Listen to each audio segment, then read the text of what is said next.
senhoras, com vocês, uma das maiores invenções da história da humanidade, o computador. Talvez você só use o computador para encher a caixa de e-mails da namorada. Ou passe horas diante da tela tentando pular para a fase 778 do seu jogo preferido. Não vou negar que isso pode ser bem divertido. Mas o computador não é um console de jogo, nem um correio sofisticado de última geração. Muito menos uma caixa de som interativa. O computador é uma máquina criada para executar tarefas variadas com precisão e agilidade. Com ele, a gente pode escrever textos, fazer pesquisas, projetar um prédio, editar filmes, retocar fotos, conversar com os amigos, calcular, organizar informações, controlar todo o processo de fabricação de uma indústria. Só para citar algumas coisinhas. Mas como uma máquina como esta pode fazer tantas coisas? O que acontece aqui quando a gente pressiona uma tecla ou um mouse? A resposta está aqui dentro, em algum lugar. Achei! Senhores e senhoras, com vocês, o cérebro do computador. Ou seria o coração? Bem, o fato é que o microprocessador realiza praticamente todas as funções necessárias para o computador funcionar. Mas como uma peça tão pequena pode fazer tanta coisa? O microprocessador é formado por milhares de pecinhas como esta, os transistores. Dá até para fazer uma comparação com o nosso cérebro. O ser humano está o tempo todo usando os neurônios para guardar ou para processar uma informação. Pode ser uma coisa simples, como o número de telefone de casa, ou um pouco mais complicada, como escrever uma redação sobre o impacto da globalização na sociedade e a construção da pós-modernidade. Ufa, haja neurônio. O fato é que toda a informação circula no nosso cérebro por esta rede de neurônios. O computador não tem neurônios, claro, mas tem transistores, milhares deles reunidos em circuitos. É verdade que os transistores não são células, mas sim peças eletrônicas criadas pelo homem graças aos seus neurônios, diga-se de passagem. E assim, como um só neurônio não serve para muita coisa, um transistor sozinho também não ajuda muito. Para falar a verdade, os caras que inventaram o transistor nem sabiam muito bem o que fazer com ele. Mas ao criar uma rede de transistores, o homem resolveu um grande desafio: como processar informações com agilidade e segurança sem precisar de muito espaço. E assim como a gente usa a rede de neurônios para entender a quântica e a globalização, o computador usa os transistores para abrir um programa, mudar a fonte do texto, salvar uma foto ou simplesmente dar um ponto final. Se estes caras não tivessem inventado o transistor, esta turma não tivesse a ideia de juntar os transistores em circuitos, e este aí não tivesse reunido estes circuitos em microprocessadores, você provavelmente não estaria usando este computador. Mas algo mais parecido com isto.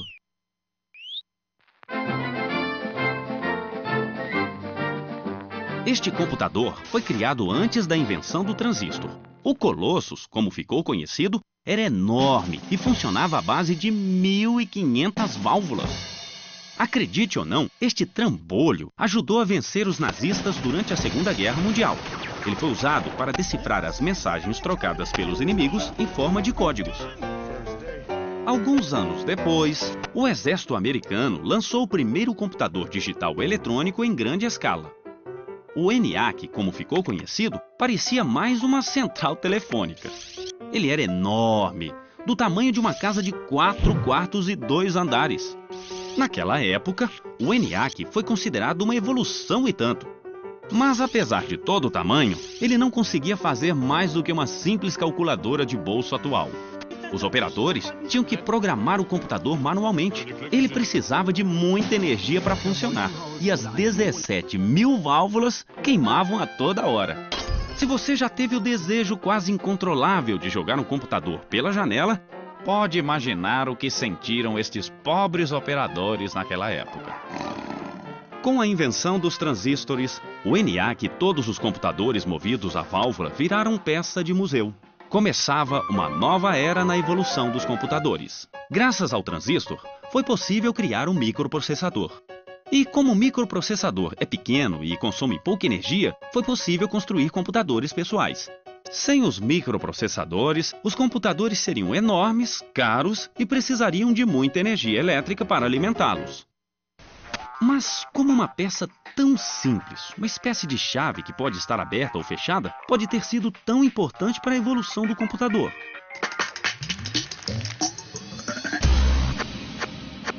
É aí que entra a matemática, a linguagem que os discípulos de Pitágoras chamavam de linguagem de Deus. Porque o bom e poderoso computador, na verdade, só sabe fazer uma coisa: calcular. Para calcular, nós usamos o sistema decimal formado por 10 dígitos. Isso é bem prático, já que nós temos 10 dedos. O computador não tem dedos, mas sim transistores. E o transistor só tem duas opções. Ele pode estar ligado ou desligado, com ou sem corrente elétrica. Seguindo este raciocínio, alguns programadores chegaram à conclusão de que seria bem mais fácil se o computador trabalhasse apenas com 2 dígitos. E por isso, adotaram o sistema binário. Com corrente elétrica, o transistor fica aberto, o que na linguagem do computador significa o número 1. Sem corrente, o transistor fica fechado, o que na linguagem do computador significa 0. Vamos pensar no transistor como uma lâmpada. Apagada, temos o 0. Acesa, o 1. Ou seja, temos apenas 2 possibilidades.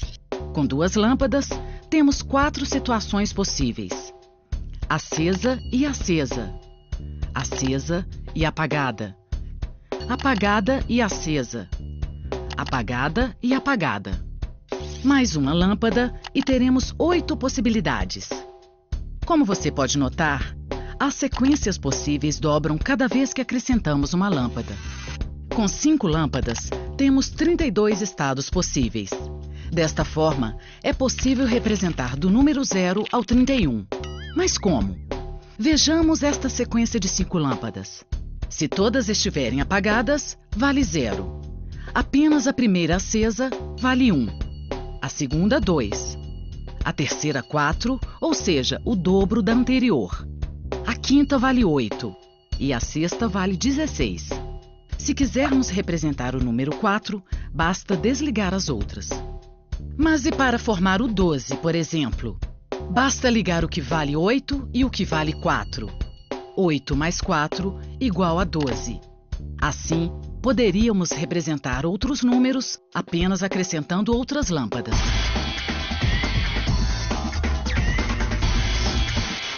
O sistema binário não é nenhuma novidade. Há mais de 2.000 anos, matemáticos indianos já imaginaram um sistema numérico representado apenas por zeros e uns. Outros teóricos ajudaram a sistematizar esse sistema ao longo dos séculos. Mas foi só em 1801 que um tecelão francês teve a ideia simples, e por isso mesmo genial, de aplicar o sistema binário para automatizar os teares. Produzir os tecidos que encantavam reis e rainhas na Europa era uma tarefa difícil e demorada. Os tecelões tinham que amarrar fio por fio para criar diferentes formas e desenhos. Jacquard conhecia o sistema binário e resolveu criar cartões como estes para agilizar o trabalho. A presença ou ausência de uma perfuração em frente a cada haste determinava se o fio deveria ficar por cima ou por baixo.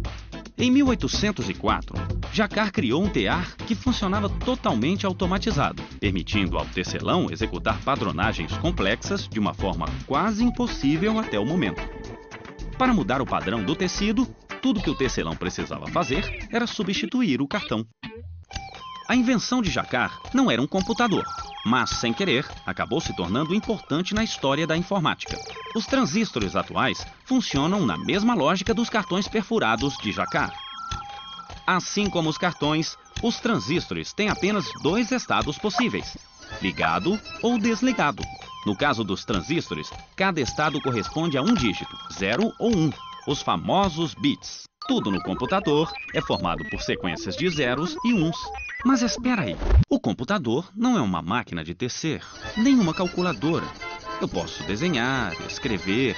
Como ele faz para representar a letra C, por exemplo, se ele só entende 0 e 1?